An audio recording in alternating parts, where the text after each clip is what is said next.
Hello and welcome to the Global Church Project. I'm Graham Hill. Purevdorj Jamsran is principal of Union Bible Theological Seminary in Mongolia. After the communist regime, Mongolians are searching for their roots and identity by studying the religious rites, customs and traditional lifestyle of their ancestors. This has led to a rise in traditional religions including Buddhism and shamanism. In 1989, just before the fall of Mongolia's communist government, there may have been only 4 Christians in Mongolia. By the year 2000, this tiny seed had grown to a community of 8,000 to 10,000 Mongolian Christians. By 2010, there might be 40,000 Christians in hundreds of churches all over the country. Jamsran is a passionate theological educator, an experienced church planter. He's dedicated to equipping the Mongolian Church to reach the nation and the rest of Asia for Jesus Christ. Puje, welcome to the Global Church Project. Thank you. Can you tell us something about your journey to faith in Jesus Christ? Well, it was end of 91, Christmas time. Maybe that was probably the very first, gathering for invitation for evangelism. There's an Englishman who actually gathered maybe some people to evangelize. It was Christmas time, and I think he was celebrating Christmas on that day. But of course, those people who came invited didn't understand much things like me. I didn't understand much thing for whole hour listening to him, because he was speaking in a very English accent Mongolian. Yeah. So I couldn't understand much things. Yeah. And then invited again for the next Sunday. There was a Canadian man who was preaching from the Bible with a translator, and the translator couldn't actually understand much things about what he was saying. So, well, evangelism really didn't really impress me. But there was a New Testament translated at the time in the early 90s.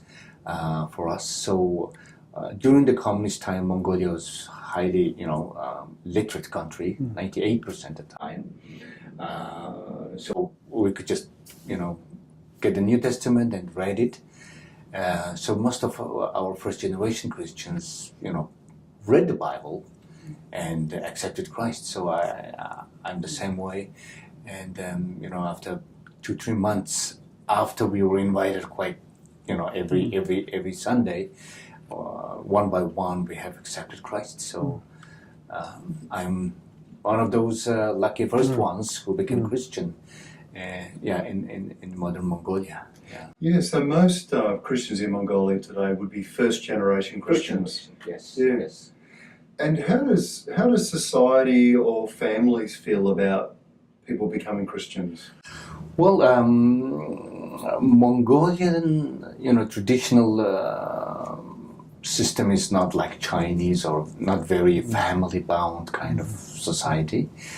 We can choose whatever we want to believe. So there's some dislikeness, some opinions, but you can choose whatever you want to believe. So there wasn't really a big problem in terms of family.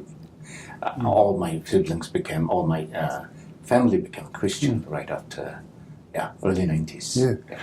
What's your great hope for the Mongolian Church? Well, still to grow and influential in the society. Hoping that many, Christian leaders and Christian people are growing into their own professions and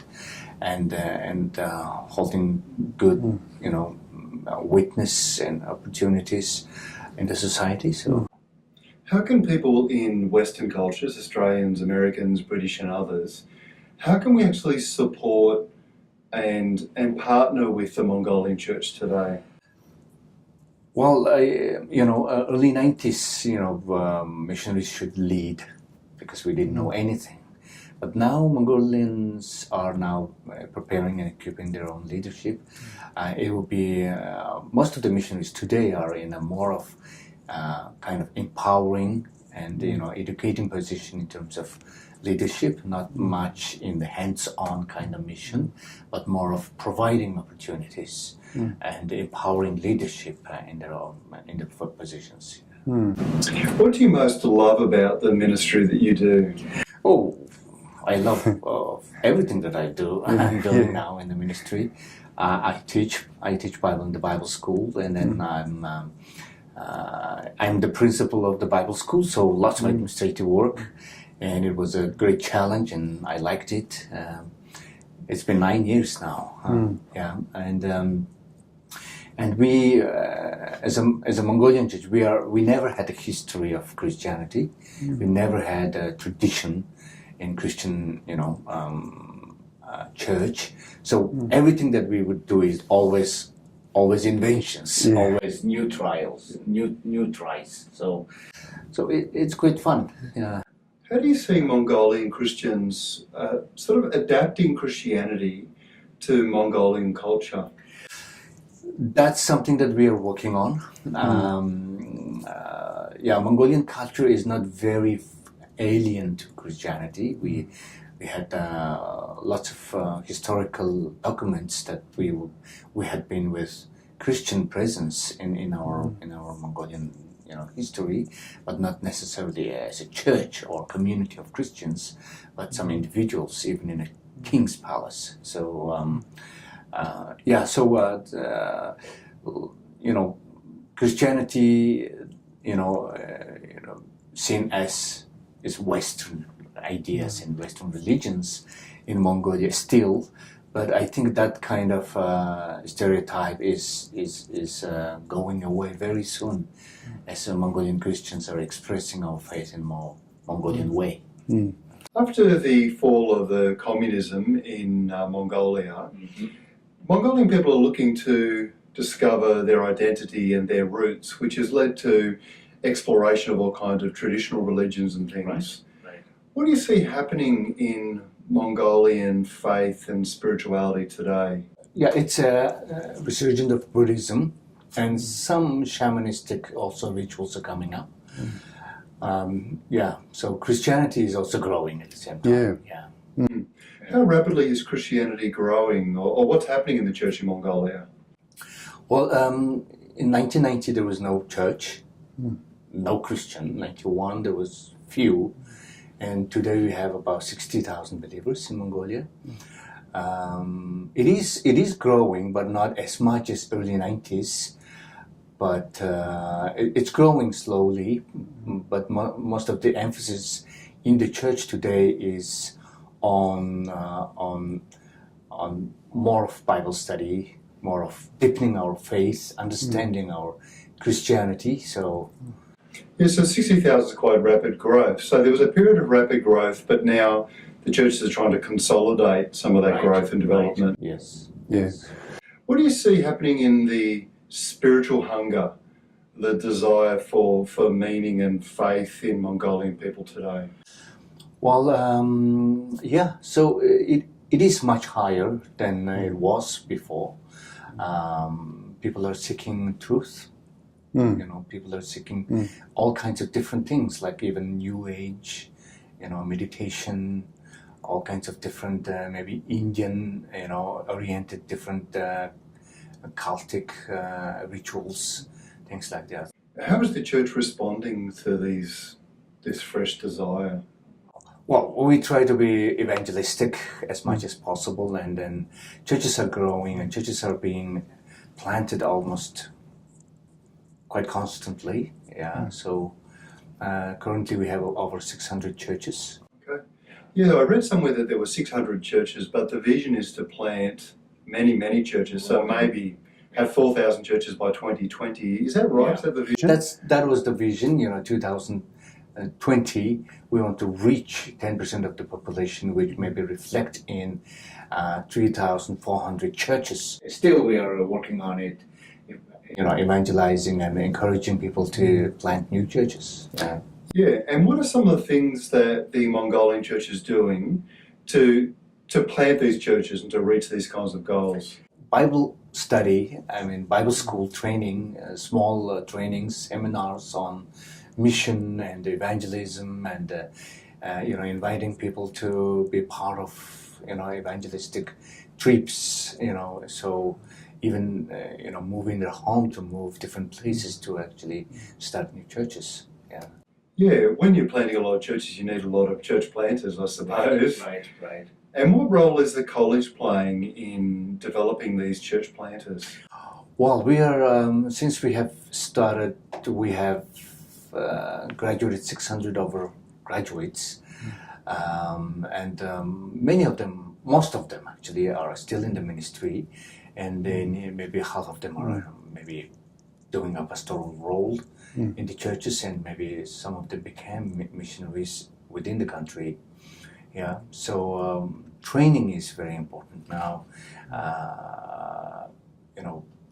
We are a young church, only 25 years old church, and we're striving to really make our biblical understanding of mission and evangelism into understanding it into much more in a practical way is a challenge. It's a big challenge now. What's the average age in Mongolia? Is it a very young population? It's a very young population, young population. It was said a few years ago that maybe 50% of the population is under 25. Yeah. Yeah. And is that reflected in the church leadership too? Yes, we are a very young church, both in ages and both in its establishment. Yeah. Does that pose challenges for the church too, having such a young leadership? Yeah, well, overall, Mongolia has very young leadership. Yeah, so not that problem. We have too young, leadership. Also, we have normal, age. I guess if the population is young anyway, it doesn't. Yeah. And sometimes young people can be quite passionate and strive to achieve all sorts of things too. So, in other parts of the world, one of the problems people face is church leadership's getting too old. Yeah. So it's very totally different view. Yeah, and I think I read somewhere that your hope is to eventually be training about 300 pastors per year to be able to plant the amount of churches. Is that still the goal, or are you reevaluating that? We still trying. Only UBTC will graduate maybe about 40 graduates, but together with others, there are short-term courses, Bible schools, different programs, and sometimes it's just very short, conferences that we produce in some, people who would be called to become a leader in the church. Now, not many people would know a lot about Mongolia. Can you tell us something about what are the challenges facing Mongolian society today? Well, we are a post-communist country, just like any other Eastern European countries. We're struggling to set up our system nicely, and many things are very new for Mongolia, and especially when we just came out when globalization is just booming. So many different new things came, but making sense out of all those things, even in our government level, it's a challenge. So Mongolia as a whole, Mongolian society is now economically actually struggling as a country. How connected is it socially or culturally with either Russia or China? And what influences do Russia and China have on the culture of Mongolia? We historically have very good relationship with Russia, and it still continues. And of course, last 25 years we have established good relationship with China. So China and Russia are our main, suppliers or import places to get most of our products. Yeah. How connected is the church in Mongolia with churches in Russia or the churches in China? Not much, I wouldn't say, not much. So in Russian now, churches working in our Western Mongolia most of the time because of the border, closeness. And Chinese church, I think mostly because it's underground church. So Mongolians will have some missionaries there. Thanks so much for joining us at the Global Church Project. Yeah, thank you. The Global Church Project is located at www.theglobalchurchproject.com. On our website you'll find a wide range of interviews and resources for colleges, universities and churches. I look forward to your company next time. From me, goodbye.